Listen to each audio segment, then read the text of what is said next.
2 years ago, I was funny, and now I am marginally funnier.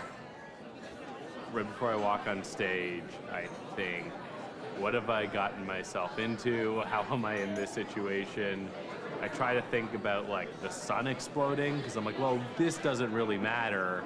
Eventually, this is all going to be gone. I try to put it in perspective.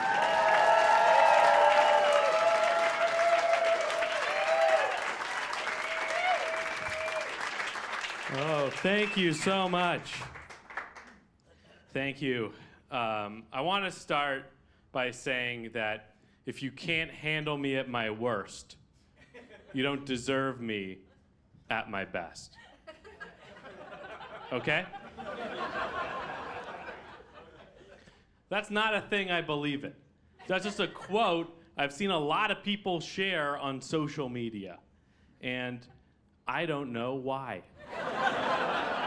Think about it. If you can't handle my worst, you don't deserve my best. That's like if a fire said to you, hey, if you don't let me kill your family, can't use me to cook.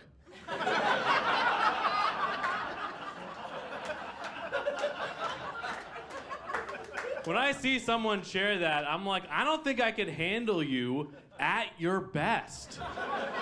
I think the best thing you've done is posting that to Facebook to warn us about how insane you are.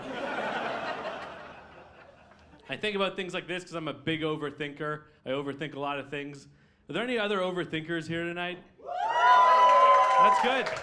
There's a good amount of you. Some of you may need a few more minutes to think it over. I'm tired of being criticized for being an overthinker. I'm tired of it, because being an overthinker, I realized, is better than being an underthinker. And guess what? Those are the only two options. Have you ever talked to an underthinker? They say things like, yeah, could probably fight a bear. That's why there's so many overthinkers. We're better at surviving evolution. Think of the things you say to one versus the other. To an overthinker, you're like you're too inside your own head. You're overanalyzing the situation. Meanwhile, to an underthinker, why did you think you could jump that? Put your pants back on.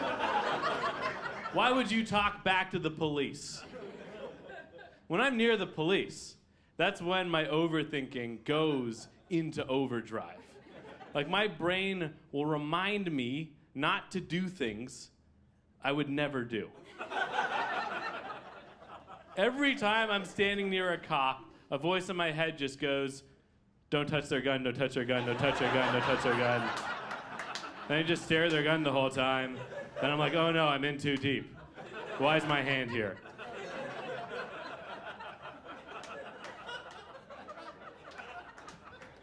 Sometimes I think a lot about the words that I use. Like I always call my girlfriend my girlfriend. That's how I refer to her. And sometimes I think, should I be saying partner? Like in my head, I think, should I say partner? But then I always end up saying girlfriend. And I think it's because deep down, I kind of feel entitled to it. Because I didn't spend all those Friday nights in high school alone in bed wishing for a partner. Like, oh, the things I'd like to do with a partner right now. Girlfriend just sounds cooler. Like a girlfriend will text you from her apartment and say, come over. Your partner texts you from the next room, why haven't you left yet? We need bread. A girlfriend will meet you late at night at a bar wearing a leather jacket. Your partner's at home right now eating chips in bed and trying to keep it a secret.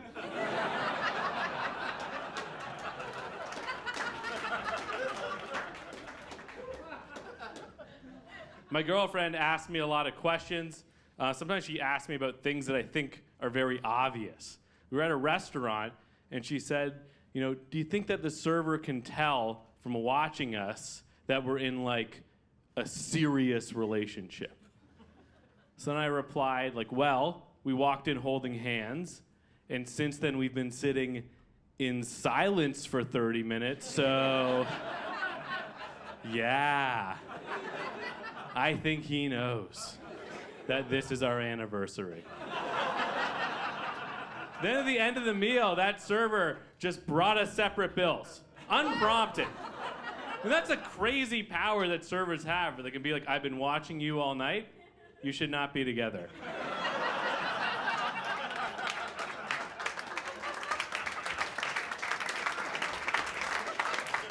My girlfriend, she teaches me things too. She taught me there about different female body types. And look, I've been watching women for years, but I did not know I was supposed to be putting you into fruit-based body categories. I think though that with men, there's only two body types. Like either you have the kind of body where people are stoked when you take your shirt off, or not. And you know which one you are. You don't need a magazine quiz to figure that out. You just know, and you carry the weight of that knowledge with you wherever you go. How many of us non-abbed men have thought, wow, I'm sweaty and uncomfortable right now. I would love to take my shirt off. But I don't want to upset everyone at the bank.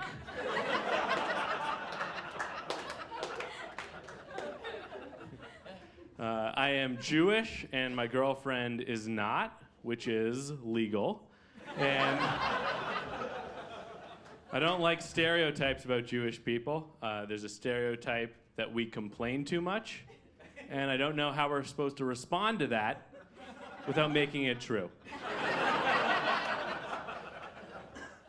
There's also a stereotype that Jewish people are cheap, and I've never understood this, because being cheap is also a stereotype for people from India, and the Chinese, and Africans, and Arabs. And if you're paying attention, that's most of the world.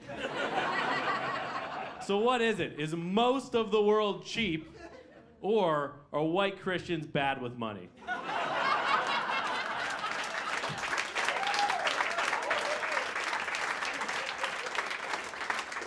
Because one of those things has to be true. And last time I checked, a sailboat, pretty bad investment. Christianity is also interesting because it's the one religion that has a hot prophet, right? Like Jesus looks pretty good. And other faiths do not have that. The Buddha, fat and bald. Most Indian gods, too many arms. A few other religions, it's forbidden to have any image of God or anything. But in Christianity, I think it's forbidden for Jesus not to be a babe always. Like, he always looks amazing. In the paintings, in the stained glass, in the statues, he has such nice abs. That's the original CrossFit.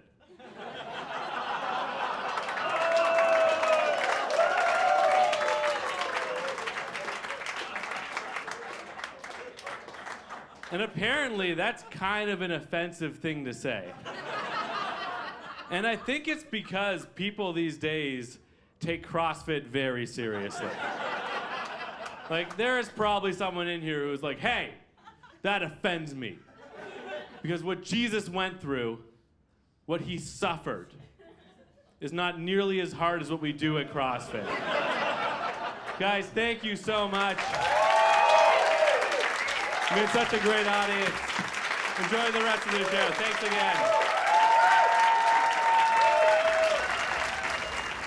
Yeah, it went well. They were a great crowd. It sounded really great. The audience was super, like, the whole feel of it is perfect. Hopefully you find a sweet spot where it's clever, but people can come on board with it. Like, that's what I write. I don't know, that's what I find funny. And other people say that it's, clever, but that's what I like doing, so I can't help it.